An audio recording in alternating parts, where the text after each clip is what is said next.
क्रमों का योग ज्ञात कीजिए। तो हम मान लिए कि यहाँ पर जो है हम let us consider first number x and second number y मान लिए। स्थिति क्या कह रहा है, क्वेश्चन वाले ये कह रहे हैं कि दो संख्याओं का योगफल 20 है और उनका गुणनफल जो है 10 है। दो संख्याओं का योगफल 20 है और उनका गुणन प्रथम शर्त के अनुसार जोड़ होता है, अंतर का मतलब घटाव होता है, गुणनफल का मतलब क्या होता है, गुणा होता है। समझ पाए?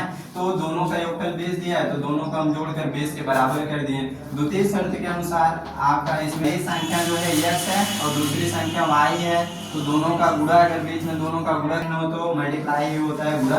तो x गुणा y इक्वल टू कितना आ गया 10। व्युत्क्रम का मतलब उल्टा होता है। व्युत्क्रम का क्या मतलब होता है मेरे दोस्त, उल्टा होता है। ठीक है, जैसे अगर ये x बताना, जैसे मान लो सपोज है 2 है, 2 का व्युत्क्रम, तो इसका बटा 1 मान लो, 1 ऊपर चला जाएगा 2 नीचे चला आएगा, ये चीज व्युत्क्रम होता है। व्युत्क्रम बताना है तो x बटा 1 मान लीजिए। जब किसी भी संख्या का व्युत्क्रम का मतलब उल्टा होता है, चला गया x नीचे। इसी प्रकार y का व्युत्क्रम y बटा 1 मान लो, तो 1 ऊपर जाएगा y नीचे, 1 ऊपर गया y नीचे, तो x का व्युत्क्रम x हो गया और दूसरी संख्या y का व्युत्क्रम 1 बटा y।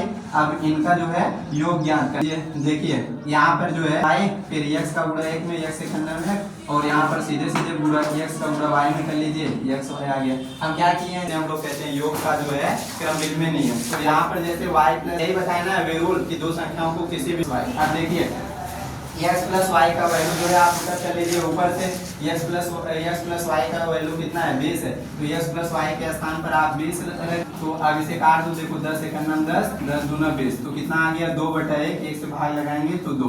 तो that's all, this is the answer. ये सुंदर सा प्यारा सा आंसर आ गया आपके नजर के सामने मेरे दोस्त, यही कि मतलब कि दोनों संख्याओं के व्युत्क्रमों का योगफल कितना होगा, तो दोनों संख्याओं के व्युत्क्रमों का योगफल आपका जो है 2 होगा।